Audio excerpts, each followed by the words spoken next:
उधर मध्य प्रदेश में जिस जहरीले कफ सिरप को पीने से कई बच्चों की मौत होने का दावा किया गया, उस कफ सिरप को बनाने वाली कंपनी के मालिक को गिरफ्तार कर लिया गया। मध्य प्रदेश की पुलिस ने श्रीसन फार्मास्यूटिकल्स नाम की कंपनी के मालिक एस रंगनाथन को तमिलनाडु की राजधानी चेन्नई से गिरफ्तार किया। 75 साल के एस रंगनाथन कई दिन से फरार थे, लेकिन मध्य प्रदेश की पुलिस ने उन्हें ढूंढ निकाला। श्रीसन फार्मास्यूटिकल्स कंपनी के मालिक एस रंगनाथन को चेन्नई से गिरफ्तार किया गया, क्योंकि आरोप है कि उनकी कंपनी का कोल्ड्रिफ्ट नाम का कफ सिरप पीने से मध्य प्रदेश में 20 से ज्यादा बच्चों की जान जा चुकी है। कफ सिरप की जांच में डायएथिलीन ग्लाइकोल नाम का केमिकल तय सीमा से ज्यादा मात्रा में पाया गया और माना जा रहा है इसलिए वो दवा बच्चों के लिए जहर बन गई। एस रंगनाथन की कंपनी तमिलनाडु के कांचीपुरम से चल रही थी, लेकिन बच्चों की मौत पर हंगामा बढ़ने के बाद से ही उस कंपनी में दवा बनाने का काम बंद कर दिया गया था। उसके दफ्तर पर ताला लगा था, उसकी फैक्ट्री पर ताला लगा था। कंपनी के मालिक एस रंगनाथन खुद भी लापता थे। हालांकि मध्य प्रदेश से गई पुलिस की टीम ने कई दिनों की पड़ताल के बाद उन्हें गिरफ्तार कर लिया। चेन्नई में पकड़े गए एस रंगनाथन को मध्य प्रदेश लाने की तैयारी तेज कर दी गई। मध्य प्रदेश के मुख्यमंत्री मोहन यादव ने साफ किया कि बच्चों की मौत के मामले में जो भी दोषी पाया जाएगा उसे सख्त से सख्त सजा दिलाई जाएगी।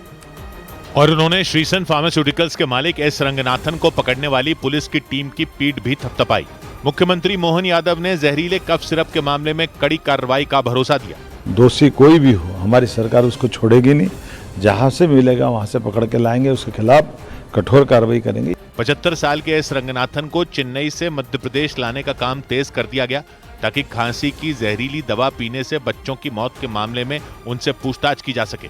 क्योंकि मध्य प्रदेश और राजस्थान में कफ सिरप पीने से बच्चों की मौत होने के मामले ने पूरे देश को झकझोर कर रख दिया। मध्य प्रदेश में श्रीसन फार्मास्यूटिकल्स का कफ सिरप पीने से बच्चों की जान जाने का दावा किया गया। यही वजह रही कि मध्य प्रदेश समेत देश के कई राज्यों ने इस कंपनी के कफ सिरप समेत दूसरी दवाओं पर बैन लगा दिया। लेकिन खबर है कि मध्य प्रदेश के पड़ोसी राज्य छत्तीसगढ़ में श्रीसन फार्मास्यूटिकल्स के कफ सिरप धड़ल्ले से दुकानों पर बिक रहे हैं।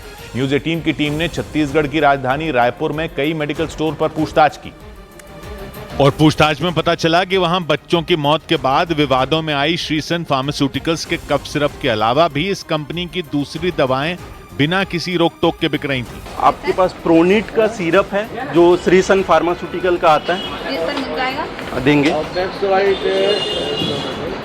इसकी डिमांड कितनी रहती है? यानी मध्य प्रदेश में जिस दवा कंपनी पर जहरीला कफ सिरप बेचने के आरोप लगे, उसके प्रोडक्ट छत्तीसगढ़ में दवा दुकानों पर आसानी से मिल गए, और वो भी तब जब मध्य प्रदेश में कफ सिरप की वजह से बच्चों की मौत होने के मामलों ने कम होने का नाम ही नहीं लिया। वहां छिंदवाड़ा में 3.5 साल के एक बच्चे की जान चली गई। इसके साथ ही मध्य प्रदेश में जहरीले कफ सिरप से जान गंवाने वालों का आंकड़ा 22 हो गया। छिंदवाड़ा में मयंक नाम के जिस बच्चे की मौत हुई, वो करीब 15 दिन से अस्पताल में भर्ती था। बताया गया श्रीसन फार्मास्यूटिकल्स कंपनी की खांसी की दवा पीने के बाद ही उसकी तबीयत बिगड़ी थी। बच्चे की मौत के बाद उसके घर वालों का रो रो कर बुरा हाल हो गया और मयंक की मां के तो आंसू रोके नहीं रुके।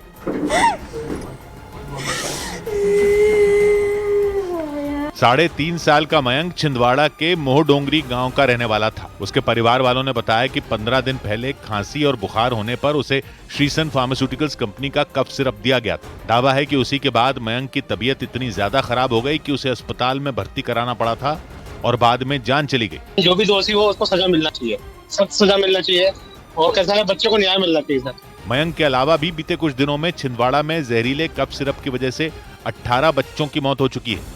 यानी तमिलनाडु में बने जिस कफ सिरप को जहरीला बताया गया, उसका सबसे ज्यादा कहर छिंदवाड़ा पर ही टूटा। यही वजह रही कि इस मामले को लेकर मध्य प्रदेश के मुख्यमंत्री मोहन यादव ने तमिलनाडु की सरकार को निशाने पर ले लिया। उन्होंने आरोप लगाया कि तमिलनाडु की सरकार और वहां का प्रशासन जांच में सहयोग नहीं कर रहा। इससे पहले मुख्यमंत्री ने नागपुर के अस्पताल में भर्ती उन बच्चों से मुलाकात की जिनकी तबीयत कफ सिरप पीने के बाद बिगड़ने का दावा किया गया।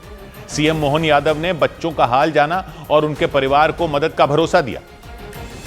और बीमार बच्चों से मिलने के बाद मध्य प्रदेश के मुख्यमंत्री ने तमिलनाडु सरकार पर गंभीर आरोप लगाए। उन्होंने दावा किया कि तमिलनाडु की जिस कंपनी की दवा पीने से बच्चों की जान गई, उससे जुड़े मामलों की जांच में तमिलनाडु की डीएमके सरकार मदद नहीं कर रही। तमिलनाडु सरकार के द्वारा जिस प्रकार से पूरी सहयोग करना चाहिए, उसमें वो सहयोग नहीं कर रहे हैं। सीएम मोहन यादव ने बताया कि जांच में ये बात सामने आई कि बच्चों की तबीयत कोल्ड्रिफ्ट कफ सिरप पीने के बाद ही बिगड़ी। तो मूल रूप से ट्रीटमेंट के दरमियान दी गई दवाई की ही गलती है, जो मैन्युफैक्चरिंग मिस्टेक। मुख्यमंत्री ने उन बच्चों से मुलाकात की जो खांसी की जहरीली दवा पीने के बाद अस्पताल में भर्ती कराए गए।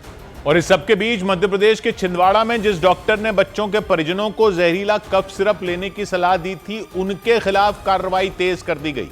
वहां प्रवीण सोनी नाम के डॉक्टर को पहले ही गिरफ्तार किया जा चुका है। वो अपनी पत्नी के नाम पर दवा की दुकान भी चलाते हैं। आरोप है कि वो मरीजों को जानबूझकर कोल्ड्रिफ नाम का जहरीला कफ सिरप लिखते थे, क्योंकि वो दवा उनकी ही दुकान में मिलती थी। इस मामले में प्रवीण सोनी का भतीजा भी शामिल बताया गया। सूत्रों के मुताबिक पुलिस का शिकंजा उस पर भी कस सकता है और उसे भी इस मामले में आरोपी बनाया जा सकता है, क्योंकि बच्चों के लिए जहरीली दवा लिखने के मामले में डॉक्टर प्रवीण सोनी के खिलाफ जांच तेज कर दी गई। मध्य प्रदेश के स्वास्थ्य मंत्री राजेंद्र शुक्ला ने भी इस मामले में दाल में कुछ काला होने का संदेह जताया। डॉक्टर जिसका कि खुद ही का मेडिकल शॉप था, क्यों ये इस प्रकार से उन्होंने रिकमेंड किया? एक ही डॉक्टर का नाम ज्यादा आया है। छिंदवाड़ा में परासिया के रहने वाले डॉक्टर प्रवीण सोनी बच्चों के डॉक्टर हैं। उनका खुद का एक मेडिकल स्टोर भी है जो उनकी पत्नी के नाम पर है। आरोप है कि डॉक्टर प्रवीण सोनी मरीजों को कोल्ड्रिफ कफ सिरप लेने की सलाह इसलिए देते थे क्योंकि वो उनकी ही दुकान पर मिलता था। सौभाग्य की एक बात यह कि कफ सिरप बनाने वाली वो जो तमिलनाडु की श्रीसन फार्मा कंपनी के मालिक की बात हो रही है कि पहले भी कंपनी बंद हुई थी, फिर दूसरे नाम से खोल ली वगैरह, वो सब तो जो है सो है, लेकिन वो मकान देखा था जहां वो कंपनी कफ सिरप बना रही थी। गोदाम टाइप का था, नीले ड्रम रखे थे। ऐसी जगह बन कैसे रही थी कोई दवा, और वो दवा बच्चों को देनी थी? किस बात के विभाग बने हुए हैं ये सरकारों में? उस गोदाम टाइप की फैक्ट्री को देखकर ही कोई बता दे कि वहां तो दवा बन कैसे सकती है। इन विभागों के अधिकारियों को दिखता नहीं है क्या? मरीज जो कफ सिरप लेते हैं वो केमिस्ट की दुकान पर लेते हैं, उनको थोड़ी पता होता है कि ऐसी जगह बन रहा है। अब बता रहे हैं इस टेस्ट में फेल हो गया, उस टेस्ट में फेल हो गया सिरप। अरे वो फेल होना तो अलग बात है, उस गोदाम को देखकर ही कोई कह देगा कि ये कैसी फैक्ट्री है दवा बनाने की। बच्चे मर गए तब पता चल रहा है कि ऐसी जगह सिरप बन रहा था। आम आदमी कोई कारोबार करना चाहे कहीं ईमानदारी से तो 25 तरह के इंस्पेक्टर आ जाएंगे कि आप पहले ये परमिशन लो, पहले वो परमिशन लो, इस इंस्पेक्टर के साइन लाओ, उस विभाग से एनओसी लाओ। और यहां दवा बनाने की फैक्ट्री ऐसे चल रही है जैसे पीछे पानी फेंकने के लिए, पोछे का पानी फेंकने के लिए नाली होती है ना, उस तरह की फैक्ट्री चल रही है ये। यहां दवा बन रही है। बंद कर दो ना ये विभाग जो चेकिंग करने जाते हैं। जब चेकिंग हो ही नहीं रही तो पब्लिक के पैसे से काहे पाल रखा है इन विभागों के अधिकारियों को? इस सरकार, किस सरकार का मामला है, उससे पब्लिक को क्या मतलब है? इस सरकार का मामला, उस सरकार का मामला, इससे पब्लिक को क्या मतलब है? बात तो ऐसे करते हैं जैसे किसी एक जगह ही कुछ गड़बड़ थी, बाकी सब जगह वर्ल्ड क्लास चल रहा मामला। ये सब पास करने वाले भी अधिकारी लोग, कुछ हो जाए तो जांच करने वाले भी अधिकारी लोग, मुंह दिखाने लायक हैं ये अधिकारी उन परिवारों को जिनके बच्चे चले गए, क्योंकि इन्होंने ऐसी कंपनियों को सर्टिफिकेट दे दिया था दवा बनाने का। फ्रेम करवाओ इनके सर्टिफिकेट और टांगो इनकी गर्दन पर और बैठे ही अपनी सफेद तौलिया लगी कुर्सियों पर। 100 बात की एक बात।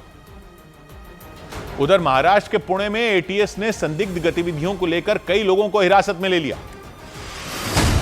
महाराष्ट्र के पुणे में आतंकवाद निरोधक दस्ते यानी एटीएस ने देर रात संदिग्ध गतिविधियों को लेकर कोंडवा इलाके में 18 जगहों पर छापेमारी की। छापेमारी के दौरान एटीएस के अधिकारियों ने पूछताछ के लिए कुछ संदिग्ध लोगों को हिरासत में ले लिया। उत्तर प्रदेश के आगरा में हिमांशु नाम के एक व्यक्ति पर आरोप लगा कि उसने शराब के लिए अपने दोस्त शमसुद्दीन की फावड़े से हमला कर हत्या कर दी। पुलिस के मुताबिक दोनों के बीच शराब को लेकर झगड़ा हुआ था और उसी झगड़े के दौरान शमसुद्दीन की हत्या कर दी गई। बाद में पुलिस ने आरोपी हिमांशु को गिरफ्तार कर लिया। उस दिन थोड़ा ज्यादा लड़ाई वगैरह हो गई तो फावड़े से घटना कर